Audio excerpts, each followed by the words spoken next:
Hey guys, thanks for tuning in. I've done two videos on the Camso over-the-tire skid loader tracks, and we've got a lot of hours on them.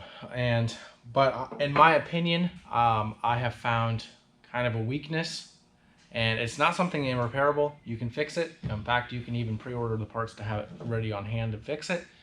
But it is something that has broken on me twice now, and I'm going to throw a picture up of what happens to the machine. Okay, so as you can see, the wheel falls off. And so mechanically, wheel spacers or wheel adapters are a breaking point. They have been in the automotive world for a long time. And so these wheel adapters are made by Camso, and they look like this. And so what happens is you've got these empty holes, okay, that your skid loader hub attaches to. All right, so bolts down, nuts down here, here, here, and so on, 8 bolts. And then you've got studs in the wheel adapter that you can see are broken off. And that's what attaches to your wheel. So, you know, it's the strongest way they could have made it. Because if you just had like a metal spacer that shortens the studs, and those are weaker, that could have never, you know, it could have never been done like that. But so what they designed is they designed this adapter plate where the wheel stud goes on here and nuts down, and then you have a new stud that comes out for the wheel on basically on a rolled bolt pattern. You know, they just kind of shifted the bolt pattern over. Doesn't change the bolt pattern. So for what they were trying to accomplish, in my opinion, this is the strongest way they could have done it. But ultimately what you have to do is you've got to get the wheel out from the fender of the machine so you can run the over-the-tire tracks on. However, I will say that this is the second one of these I've broken in less than 300 hours. So I run these 24/7. I don't run them just when the tracks are on. I run them 24/7. I leave them bolted to the machine, and when I switch out tires, I just bolt the new tires up to these adapters. So these adapters never come off the machine. All my buckets are wide enough that the extra width, even with tires, is fine. So these wheel adapters are $175, $200 a piece. That is part of your original investment in getting Camso over the tire tracks. So what we're going to do is I have gone through the fun and tedious process of figuring out what those studs are. And there's a company here called Automan, and it's 2016297. That's the part number. There's 4 wheel studs in here. You need 8 to do a hub. I have 20 that I bought today. And so it looks like this. These are slightly longer, just a smidge longer than the existing ones, which I need because the nuts only go just to the end. It's enough that the nut goes on, but it does not go on. I wish I had a little bit more thread. So these are just a slight bit longer, but you're not going to have a problem. You can use these threads, these studs. I'm going to put this part number in. Federated Auto Parts is where I got these. I also have 4 different part numbers from various hardware manufacturers that are these exact same studs. And hang tight real quick and I'll check the receipt. So these are 9/16 by 18 pitch studs.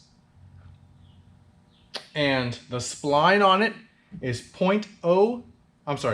spline on it is 0.606 diameter. And it has a 3.5-inch overall length. That's the specs on these. I paid $6 a piece. I probably overpaid for them. I could have probably got them cheaper from Fastenal. However, Federated is a mile down the road, and that's where we went. So you figure $6 a piece. Let's see where we at on the cents on that. Yeah, $6.11. If you say $6 a piece, 8 times 6 is math was never my strong point. $48. And so basically you can fix these for $48, and you can actually fix them in a day. So what we're going to do is I just want you to know about this with the Camso tracks ahead of time. As I said in all my videos, if something I write a review on changes, I'm gonna post a new video. You know, I'm not just gonna not going to just leave you guys hanging with, hey, this has never happened to me, because it has. And the first time it happened was actually before our review video came out. And I talked to Camso. Camso said, well, you must have over-tightened the studs. The guy was, I think his name was Eric, their tech service manager guy. And he's like, well, you must have over-tightened the studs. Oh, I've never seen this happen. I've been here 10 years. I don't know what the truth is to that. However, it did happen to me, and I thought, well, you know, maybe I did over-tighten the studs. I'm real close. I'm like real specific about using the torque wrench, but maybe I would over-tighten it. There were no instructions with the Camso information that I received, and so I just torqued them to whatever foot-pounds I thought was appropriate for a wheel stud, which I think was probably 130 pounds, 140 pounds. And so maybe it was too tight. And so I just kind of wrote that off as, okay, it never happened again. Well, it just happened again. And the service guy, well, last time we warranted this, the service guy said they need to be tightened to 120 foot-pounds and plus or minus 5 pounds. And he said you need to check the wheel studs every time you operate the machine. And obviously, torquing the wheels every time you operate the machine is not something that's going to happen. At the end of the day, like, it's 8 bolts, or it's 8 nuts, so you're not going to go walk around and check 32 lug nuts before you operate the machine. So what I did is I torqued them to 120 pounds. And I took a white pen, went across it so I could monitor if they were moving. I didn't see them move. I do walk around the machine and check them. I don't torque them every week, but because that's ridiculous.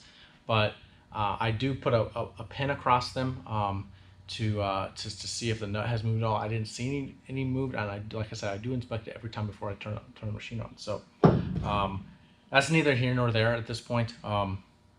Obviously, it would probably be a nightmare to warranty this, because who's to prove that I torqued them? Who's to prove that I inspected them, unless I make a video every time I get in the machine, which is not realistic. And so it wasn't worth, over $64 in studs, it wasn't worth trying to go through that warranty process. They did warranty one for me initially when this did happen, and I just, assumed maybe I had done something wrong. Well, this time I know they were properly torqued. But also keep in mind how much stress wheel adapters are on, especially on a skid loader. And like I said, I didn't have tracks on when this broke. I did the first time, but they're really, there's a lot of force in different directions on those studs. And so whatever, an automotive stud, they break sometimes. So, all right, yeah. So, it's something that's under a lot of stress, and I'm not going to put too much energy on it. But I want to show you how to fix it, because it's frustrating when you spend $5 grand on something and you get about 150 hours so far out of these studs before they go. I got this Harbor Freight press, and we are going to press these out. I'm going to bring you guys a little bit closer here before I do this. I'm just going to back the truck up a little bit, which you guys are setting on. I'm going to use this 10 millimeter and a 1/4 inch extension. It's a 3/8 to 1/4 extension. Don't yell at me for using something like this. It's just what I could easily get my hands on.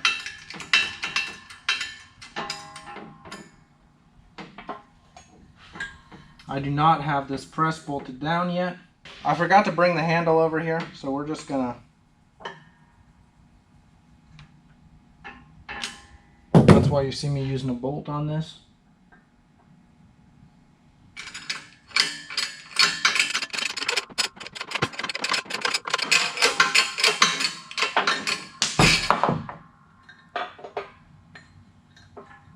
And so you can see there, like I said, I don't think I said this yet, but I paid $100 and about $50 for this press. I'm not saying the press is super high quality. It feels okay though. It's definitely going to work for this, and that's what we got it for. Because I did not want to have to fuss with getting these adapters out of here. And I've never used a press before, to be honest. Never used one. I think what I'll do is take this bottle jack out. I think I'll take the bottle jack out, and I will put a pneumatic bottle jack on here.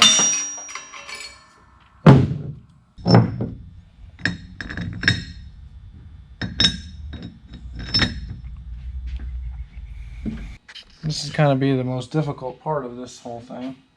I am going to lower this one lid. Give us a little bit more room.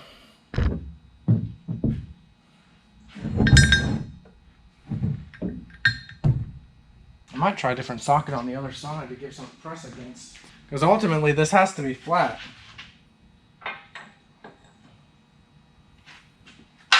See, but in that situation it is flat. So now maybe if I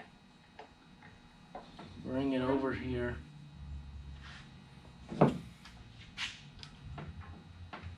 You can't press in a bind.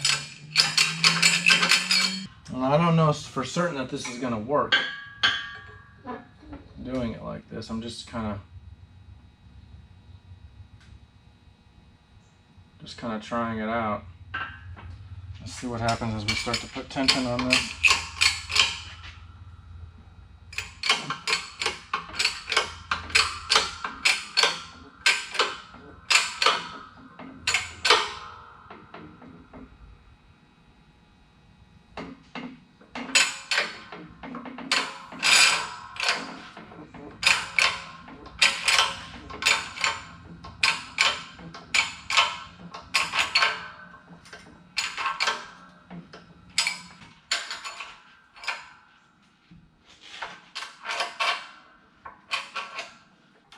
Let's see what this looks like.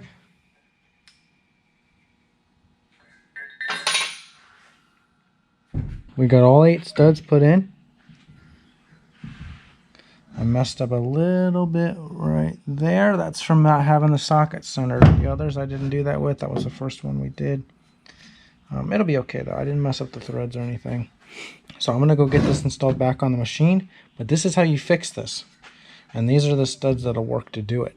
So make sure, like I said, you might consider a shorter one if they've got little 1/2-inch spacer sheets. I use all 3 of them. 3 come with them for my particular machine. If you don't use all 3 of them, you might consider a shorter stud. But if you're using all 3 plates, they're definitely the stud. And if you're not using all 3 studs, most likely this will, or all 3 plates. If you're not using all 3 plates, most likely this will still work for you. But this is how you fix the wheel adapters if and when they do break. And like I said, this is under a lot of stress. Okay, so this is our finished wheel adapter. Like I said, I mentioned which studs we use. There are metal spacers that go on these studs. I use all 3 of them that Camso sent me. If for some reason you do not use all 3 of them, if your particular application has you using 2 of them or 1 of them, you might consider a little bit shorter stud. Like I said, I oversized the length of the stud just by like 3/8 of an inch, just to be able to make sure that I had plenty of nut, plenty of threads for the nut. I didn't like how when the nut was on all the way and tightened, the nut just barely went all the way down the thread. Like it was almost flush, and I wanted just a little bit more, and that's why I did that. I would say you probably are gonna want to press in order to do this. I think overall this turned out great. Now that I have studs, I feel a lot more I feel a lot better about the situation, that I know what studs they are, and I'll be able to fix it in under 2 hours next time. Like I said, the second time this has happened to me. I'm not saying that there's something wrong with the Camso adapters, or that I'm doing something wrong. I could be completely doing something wrong. That's definitely up to interpretation, but I have been torquing it to 120 foot-pounds and using a metal pin to make sure they haven't moved. I have not been torquing the wheels every time I operate the machine. I think that's a little ridiculous. Definitely thank you for watching. I hope that has been helpful. I'm sure I'm not the only one out there having this problem. But I appreciate everyone watching, and if you like the video, make sure you give me a like and give us a subscribe, and we'll continue bringing more videos of things from the farm. Thanks.